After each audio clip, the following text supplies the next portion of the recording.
And what they're trying to do is unite what they call the spark of the divine, or the gene of Isis, or the bloodlines, or whatever you want to call it, or as the Bush has called it, 1,000 points of light, is why they need the New World Order to unite those 1,000 points of light so that they can move into a higher level of being. Science, the supernatural, biblical prophecy, global events that threaten to rattle the very foundation of human existence. Critical examination of the most important issues facing today's modern world. Welcome to the Sharpening Report.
But they're depicted in there according to the size. And again, according to whether it's Enoch in the Gnostic side of things, Enoch, son of Cain, they actually believe that they were also had Nephilim blood mixed in with them, so that they were larger than normal as well. So they were just another order of giants, right? Whether that's true or not, that's how they believed it. But certainly the Nephilim created in Genesis 6, we know were giants.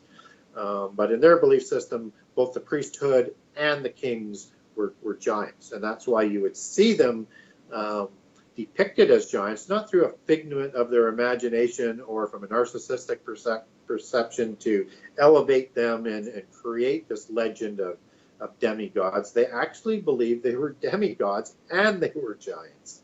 And one thing that lent to my believing that this was anatomically accurate to a large degree is that I noticed that some of the features, the smaller normal sized people who would be at the waist or ankle of these other depictions, they would have they would have normal proportioned heads and everything else. They were perfectly normally proportioned. So I'm like, okay, the artist does understand what a normal person looks like.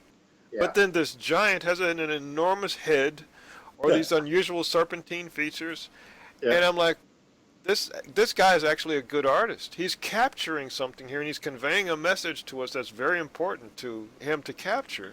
Yep. And it's the consistency of that message all around the world in terms of how they recorded that and made reliefs out of it or painted pictures on it. However it was recorded, there's that consistency that you just can't dismiss. And how would you have the same type of gods and the same type of religion in all these other cultures and societies coming out of prehistory? It makes no sense. let alone having pyramids all over the earth. It makes no sense. And all of them having giants, which makes no sense. And Yes. having the consistency of the dragon and the serpent imagery that just is rampant throughout all of those. And always depicted as being the societies. source of knowledge or wisdom in every Yeah. culture. Yeah, and an example of that, other than what we've been talking about Egyptian, would be Enki, who was the serpent god, right? And, Enki stands for En being Lord and Ki being earth. He's Lord of the earth. He's quite equivalent to Satan, just as Satan is the serpent, right? And the dragon. And he was also known as the god of wisdom. And he's also depicted as a serpent. I mean, that there's too much of this. This was Gilgamesh's best buddy, who he got bent out of shape over, right? In the Yeah. in the epic. Yeah. So and he and Enki they actually killed King Hambada, who is quite a character himself. I mean, if you want to look at some, he had serpentine features, he had a whole bunch of other animal features, and he was a king of the cedar forest, which was located close to Mount Ararat, which is, again, no coincidence, because in the Epic of Gilgamesh you have their flood story being recorded of all giants surviving the flood on an ark, because not only is Gilgamesh described as a demigod, so is Enkidu, and Upnapishtim or Ziazudu, depending which translation coming out, Sumerian or Akkadian, you're looking at, and his family are all demigods, and they are archetypical demigod, 2/3 god and 1/3 human, and they were giants as they were described. So there's a consistency here that just goes so deep. You hit mathematical zero for having it, and that's 1 in 3.5 trillion for all of that happening all around the world and it being coincidence. Oh, I'm having the biggest ball, meeting people in different cultures, in Asia and everywhere else, and I'm asking them things, and a lot of times I won't know specifics, maybe about their mythologies and stories, Yep. but I'll know the pattern, and I will ask them about these patterns and things like that, and they start getting like, well, yeah. I'm like, well, is this true and that true in your mythology? And they're like, yeah. How did you know? And I'm like, and then I start sharing this stuff with them, and they get really excited. So Yeah. Well, again, it doesn't matter where you go. consistent? And that's me testing this consistency you're talking about. It's predictable. Yeah, whether or not it's the Native Americans and all the different tribes that they have, and they have the same stories. Or if you go to China, again, you have Yu and the Xia dynasty and the Shang dynasty that comes out of that were all helped and created and descend back to dragons. I mean, and then even after the flood, they're saved by dragons to survive the flood. I mean, the consistency is just amazing. And whether or not you go to Australia, and I can't even pronounce some of those tribes in Australia. And of course, Australia is off on its own.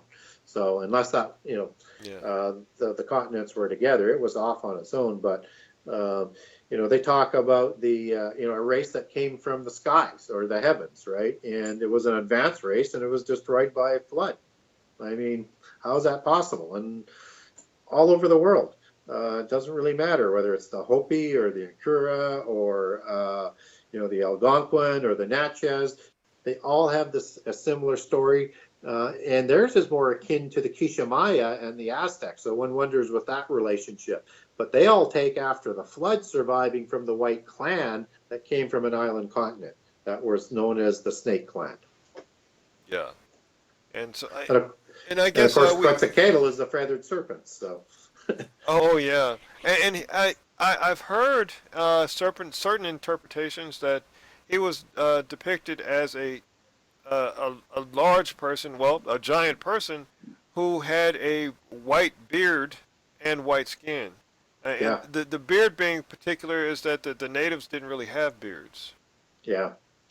Well, exactly. And not only that, but if you get descriptions, whether it's the Quiché Maya or the Aztecs or the Egyptians or the Atlantean account, is they will describe these kings and giants as similar features to what we talked about earlier with the high cheekbones, protruding chins, slanted eyes, glowing eyes, but they also had essentially white skin. Doesn't mean that there wasn't some other ones, but the records that have survived for talking about white, but they also had two colors of hair and two colors of eyes, which were different.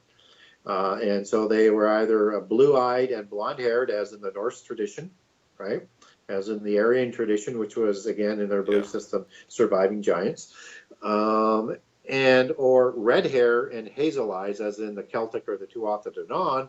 And as we see being rediscovered again, more skeletons coming out of Peru and North America of these red-headed, elongated skulls that are unaccounted for. But I think that red hair is another testimony to the accuracy of the writings of some of these other cultures about these giants. Because again, those elongated skulls are bigger than humans. I mean, whether or not they're diluted by 1,000 years or 2,000 years, it doesn't matter. They're still bigger than a human's head, and it's interesting they have the red hair. You know, I found it blew my mind. I was just watching a little documentary, just a guy who visited a grove that had a legend about this ancient hero and his men who reportedly were buried here in some type of way. And today it's like a farm there, and there's a grove of trees that's not disturbed.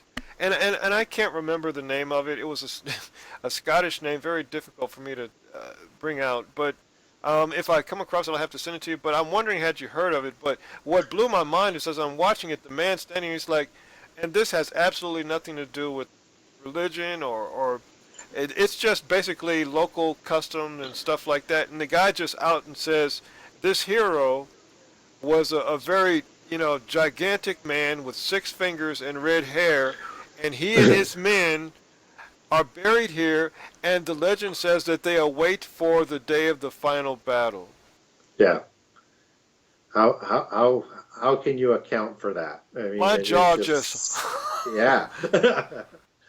Yeah. So, and it goes to everything that we've been talking about today. I mean, it's an amazing testimony to that. And again, I know people, want to dismiss it, but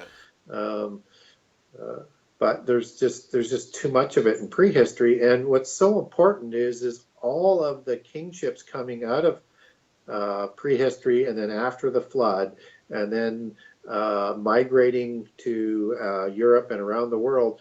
Those royal families trace their history back to these originating dynasties.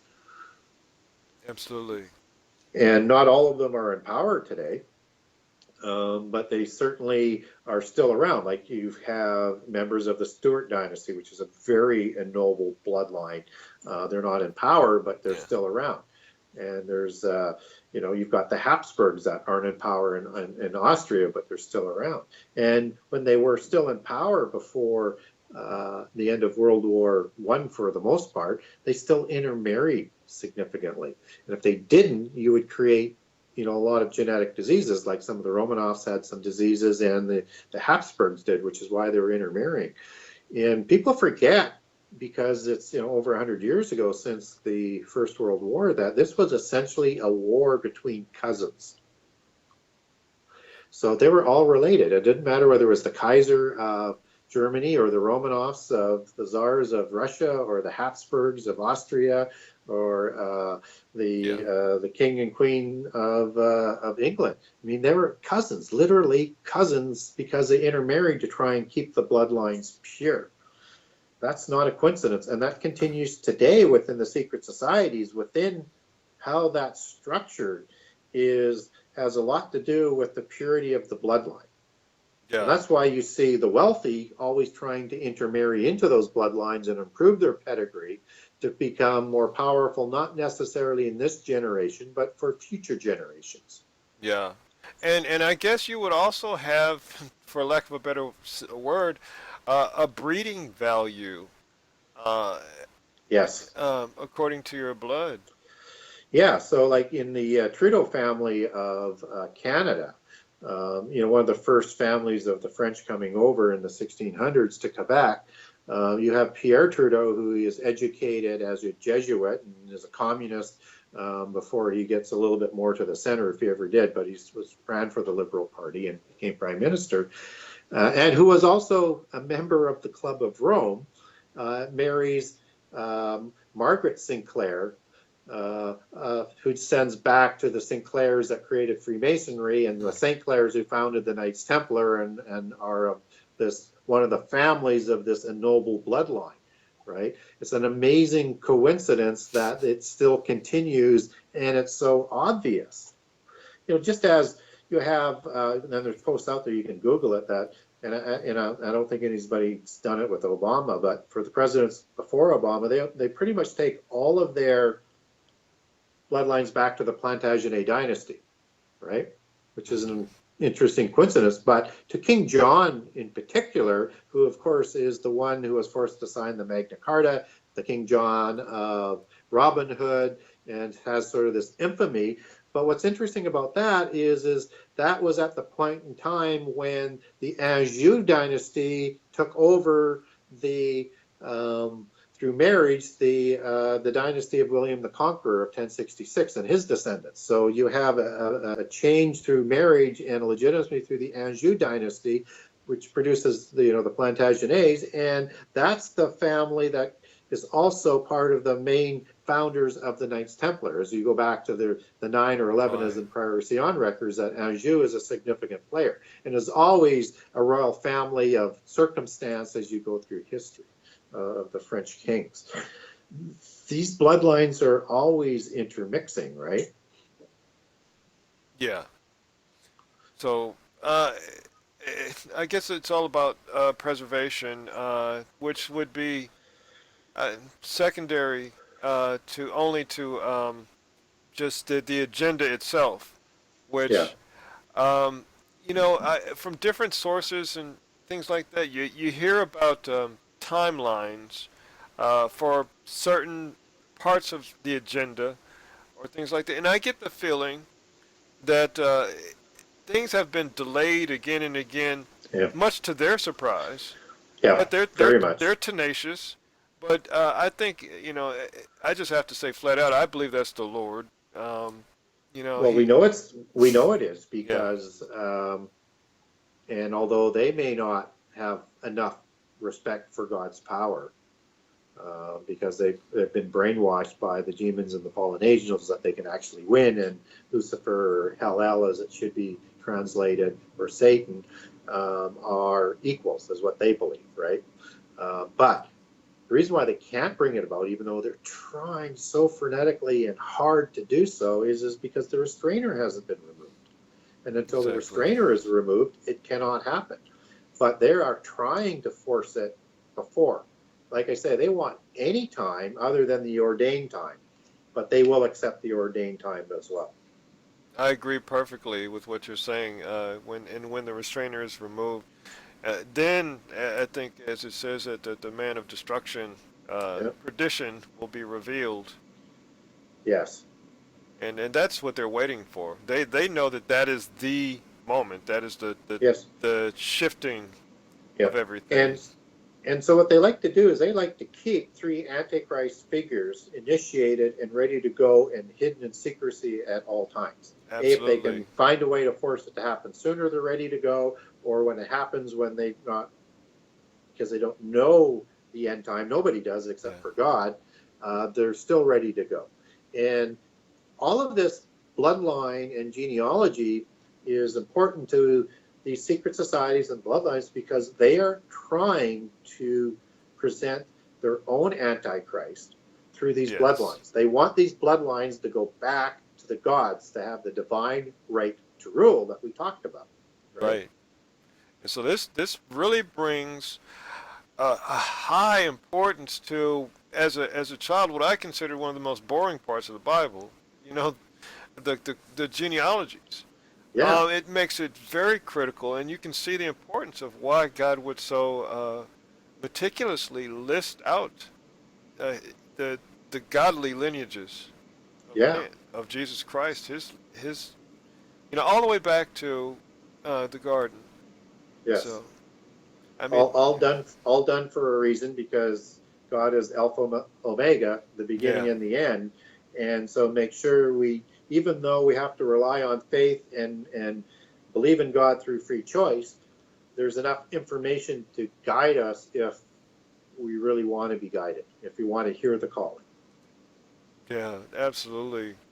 So I don't know. Is there um, when it comes to where we're looking at today, I don't like to sort of say, well, I think pin down a date to something or something like Yeah. that. But what's your overall general sort of feeling about where we're at nowadays as far as timelines? Well, we're certainly not in the end time yet. I think it's on the horizon, and it could come together very quickly because technology and the geopolitical situation Yeah. is there. But there's some stumbling blocks, right? You have to have a world government, and you have to have a world religion, and those are very big stumbling Yes. blocks to. So I think we're going to need some cataclysms to bring some of that stuff about. And when it happens, I think it will happen quite quickly out of fear.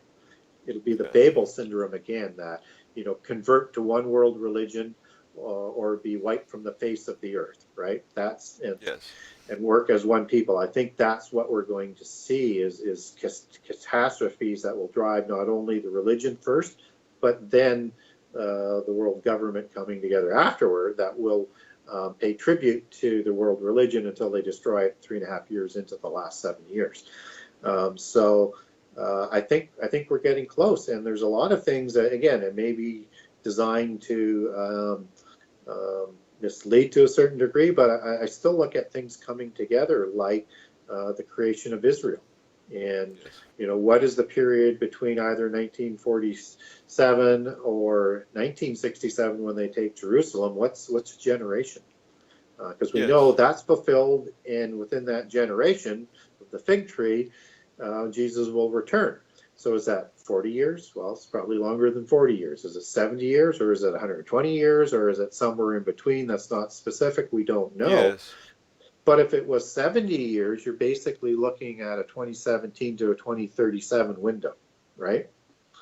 And what's interesting about 2017, if you get into and I don't know whether you and I have talked about this in the past, but the prophecy of Jubilees that came out of the Jewish people in the, say, around 1200 or so, they talked about 10 Jubilees until the end is over, type of thing, right? So you have, starting with the taking of the covenant land by the Ottoman Empire, which happens in 1517. And I understand this was made in the 1200s, right? And so there would be 8 Jubilees for that rule. And when did Great Britain remove the Ottoman Empire out of Israel? 1917. And then there would be another Jubilee until, the land would be, and Jerusalem in particular, would be a no man's land where nobody would rule. Well, 1967, that takes you to, with that 50 years, and they get Jerusalem back. And then the next 50 years, at the end of that, would start the Messianic period, which is 2017. It doesn't say Armageddon's coming then, it starts the time of the Messianic period. So or what they would believe as the first coming of the Messiah, right? And that they're going to be, there's a number of different beliefs. I don't want to go down that rabbit trail. So you've got that. And then you've got a pope that is, if you believe in Catholic prophecy or not, about the number of popes that they predict all the way to the end. And I know there's some argument as, is it the next pope or is it this last one? But he gives Malachi, when he gave things about recognizing that last pope, right, which was the black pope and an anti-pope. And so for the first time we have, not the first time, but since 1600, we have an anti-pope there. And what I mean by anti-pope is if you look at Antichrist and you take that back to its original Greek, it can also mean replacement. Right. So we have a replacement pope there because Benedict is still alive. And for the first time, we have a black pope which is the leader of the Jesuits, leading the Vatican. So you have both of those two things coming together, and this anti-pope is to prepare the way for false prophet and start to take apart all of the traditional doctrine and bring significant heresy into the Roman Church to prepare it for the false prophet to bring about the end-time religion. So you have that sort of working together. And so many other things. I don't want to go on forever about this. So without predicting dates, because I don't believe in doing that, and nobody knows anyways, I think we're entering into a zone where things could happen very, very quickly. Yeah. And when you mentioned the fact, I perfectly agree. The need to have a lot of things in place, like a one world government.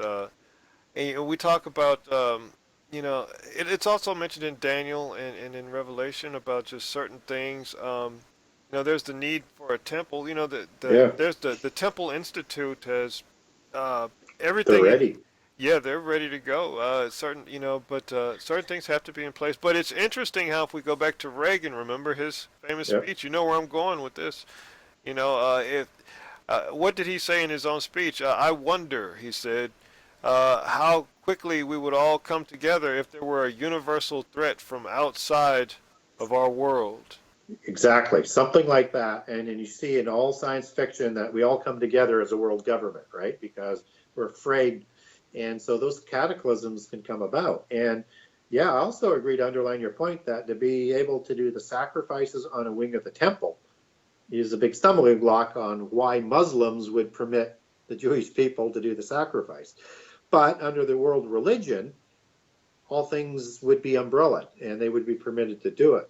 Or, because it does say on a wing of the temple in Daniel, or the other thing is if we look at Josephus's account of where the temple was, and he gives very specific, as an eyewitness, details of the location of it, it is just, if you have, let's say the temple here, you have, the Islamic temple here, you have the location that he describes just over here, and it's more along the edge of the valley, and so they could rebuild it. So it doesn't have to be replacing the Al-Masqa Mosque for the Jewish temple. It could be what everybody perceives as where the temple was is the wrong place. And let's face it, Josephus was an eyewitness to where the temple was. And I think a lot of his details have been proven quite well over the years. I know there's some people that say it was written after the fact and this and that, but that's just, those are allegations, not proof, because they never present any proof. And again, they're doing that because he actually talks about Jesus to a certain degree, so they're trying to make it illegitimate to deny Jesus as the Messiah and the Redeemer. So again, that's just part of the misinformation that's out there. So all things are possible, and it can move rather quickly. Or if you have, a nuclear attack, what would happen? Right? Yeah. I think people would come together, and everything that they're trying to do has an apocalyptic attachment to it today. So it doesn't matter whether or not you're talking about global warming or we're going to destroy the earth, or we can't cut down trees because we're going to destroy the earth, or we can't drive vehicles or we're going to destroy the earth. Everything is about destroying the earth. They're trying to scare us into the Babel syndrome. Yeah. And they know that'll work because it nobody wants Earth to be destroyed. Give your head a shake. But it transcends borders. It brings down nationalism. And so that's one of the ways, as they keep telling us, to become global citizens, that they're always trying to bring down the national identity so that we'll become this global village, as they like to say. And I know CNN has been really globalistic in their language, particularly when it comes to Trump these days, about, this, you can't stop globalization. They're physically calling you can't stop globalization. That ship has sailed. They say that over and over and over and over as they look at what Trump's doing to possibly slow the process down. And so they are working actively in all aspects to get people to accept this ideology or be wiped from the face of the earth, or not be able to fight against this bigger enemy that's coming in from other planets. I think all of that is coming together in this great deception that will deceive even the elect, if that were possible.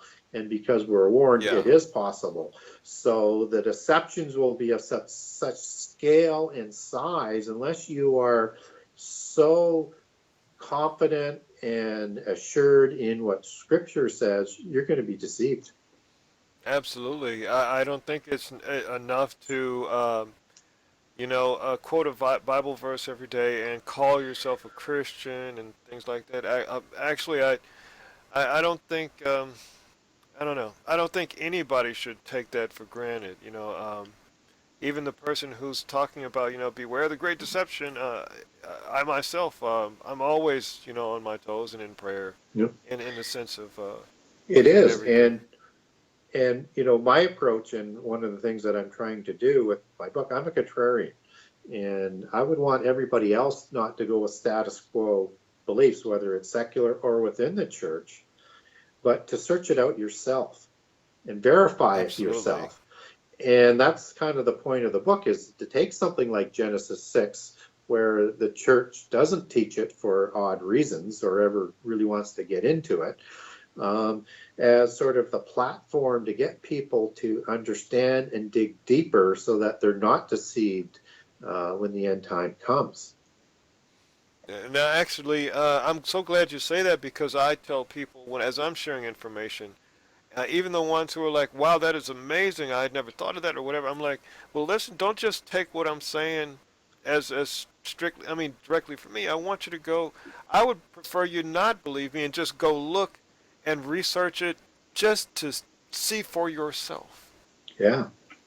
And prove to yourself as well along the way that the Bible does not contradict itself, as Yeah. so many people like to say, so easily to be deceived. And that because one of the attacks that are going to be coming, is why you need to be so sound in it, is that they are going to take the Bible from a literal translation to an allegorical interpretation, so they can reinvent Christianity as they Absolutely. tear it down, right? Because that's how mysticism works. Everything's through allegories, symbols, codes. That's their religion.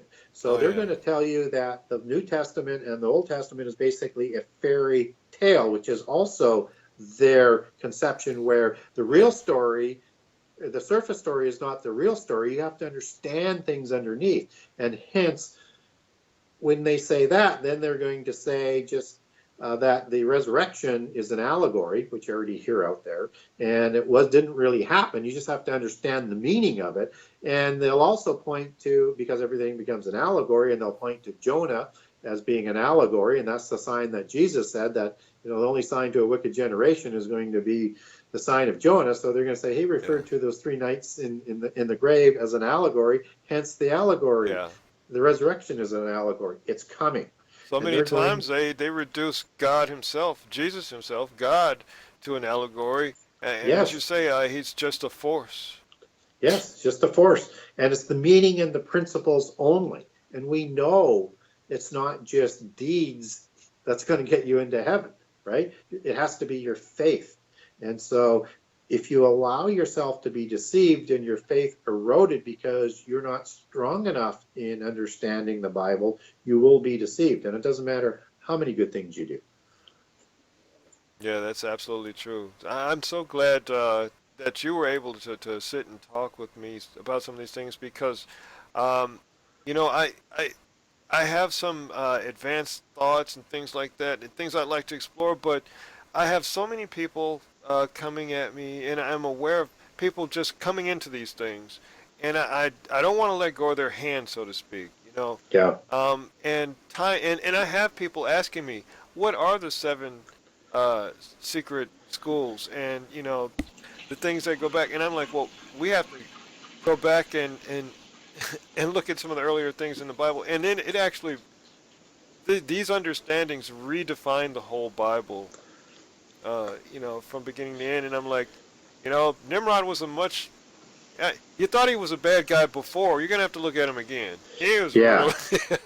He was really bad. He is the archetypical or prototype Antichrist figure, right? He tried to bring about that end time with universal sway as a dictator and rebel against God. So, I mean, within 100 years after the flood, because I believe Babel starts its construction, Babel City, about 70 years after the flood. So this happens very early on, hence the dispersion until the world comes together in the end time.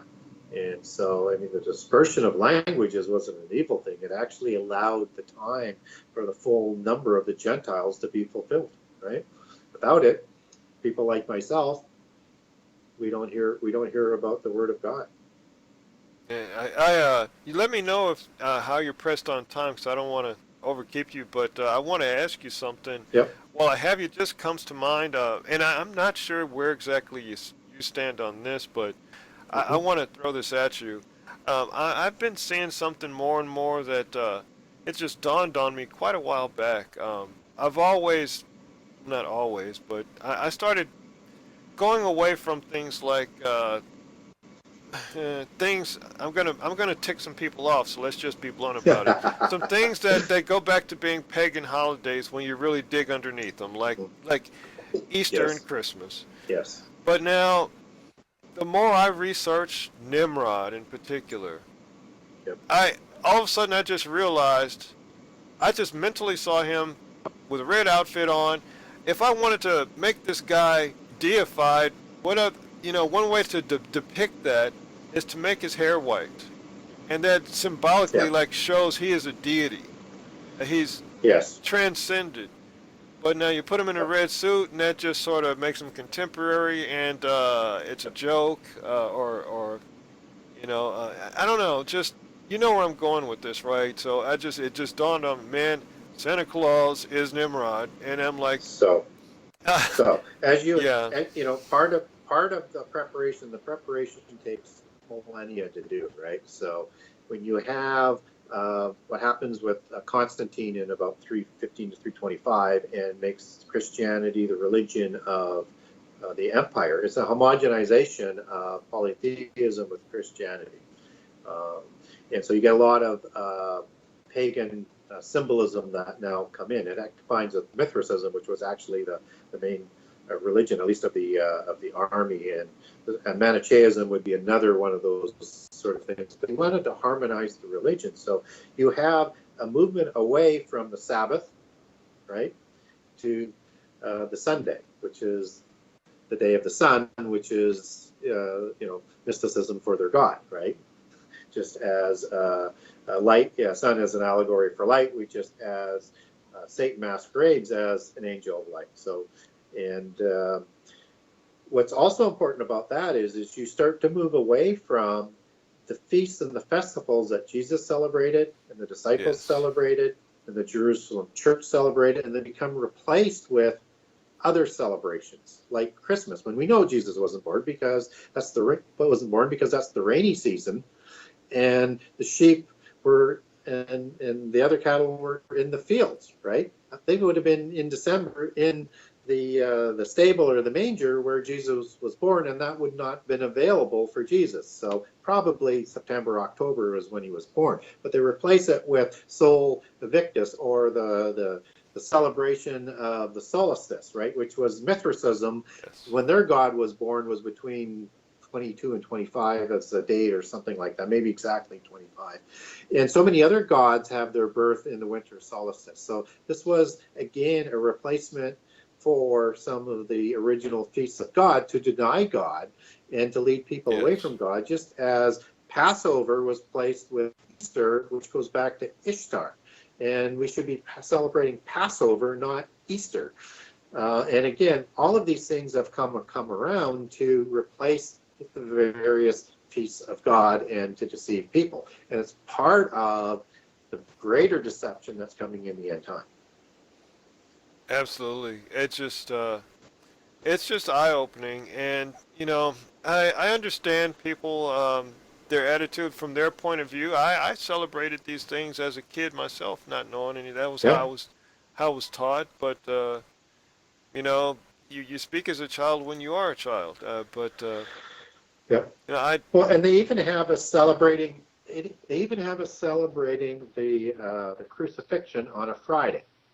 And mathematically, that's impossible. But if we actually Yeah. understood the feasts, we would know there was a special Sabbath there, right? Yes. And then you have the Sabbath. So on that week, you had a Sabbath on the Saturday, which was the normal, and the special Sabbath for the start of the Feast of Unleavened Bread, which is a Friday, right? And all of a sudden, now you have 3 days and 3 nights in the grave, just as was prophesied.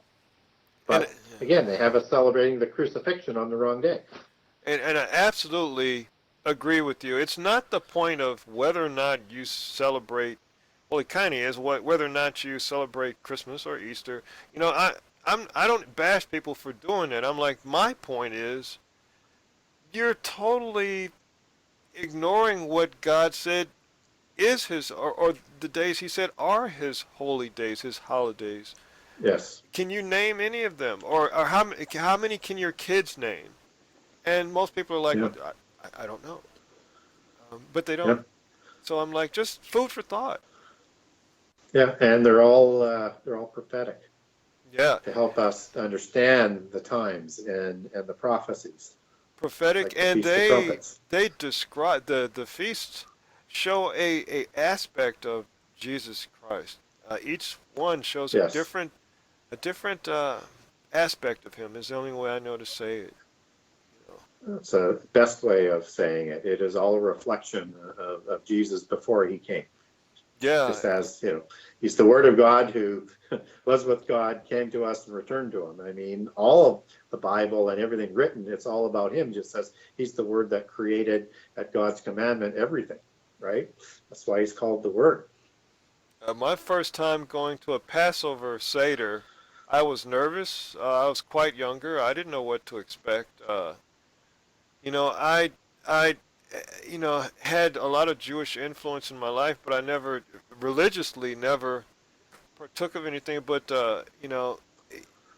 we think of it as a Jewish thing. It's not a Jewish thing as far as God's, it's a God thing. God saying, this is my day. That's my day. He's saying these are my days. So we should observe them. Yes.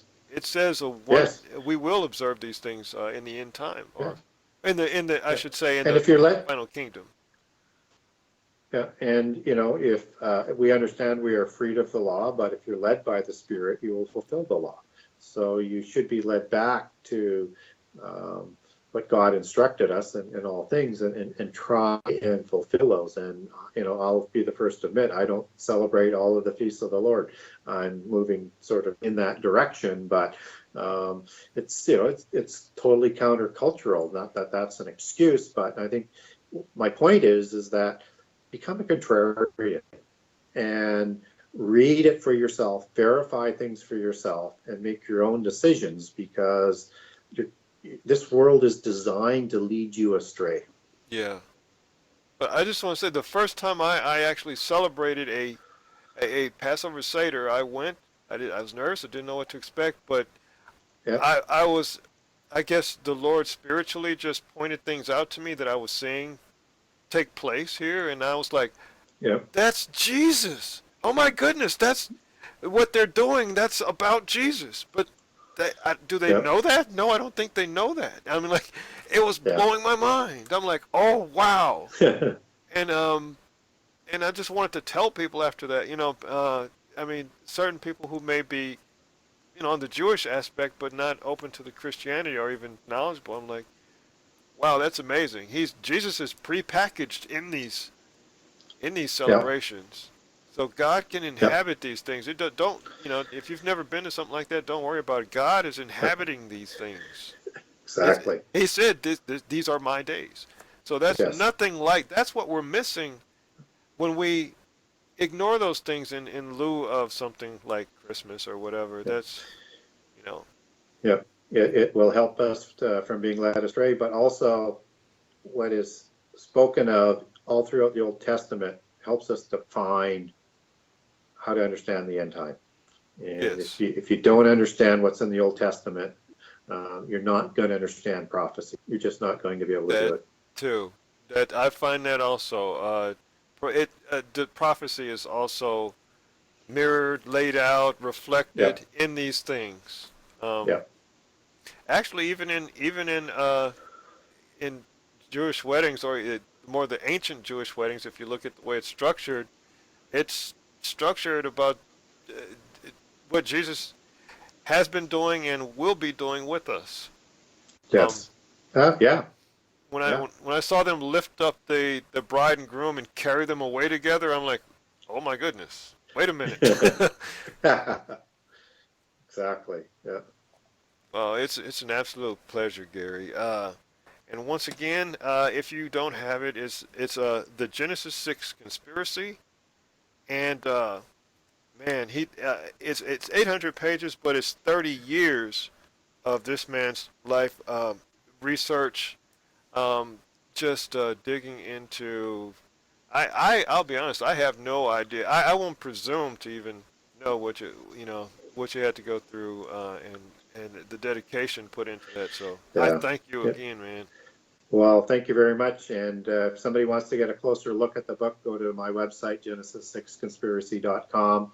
And I've got a generous excerpt on every chapter in there. So you get a pretty darn good feel for the You book. do. So, and, people, I get people saying, well, why do you give them so much even on that? And even more, why do you give so much information about your book on the interviews? It's about getting the information out. And if you like that information, perhaps you'll buy a book, but I'm not here to sell books. I'm here to get the information out. So, Yeah, and before we do cut away though, we talked a bit before we started recording here.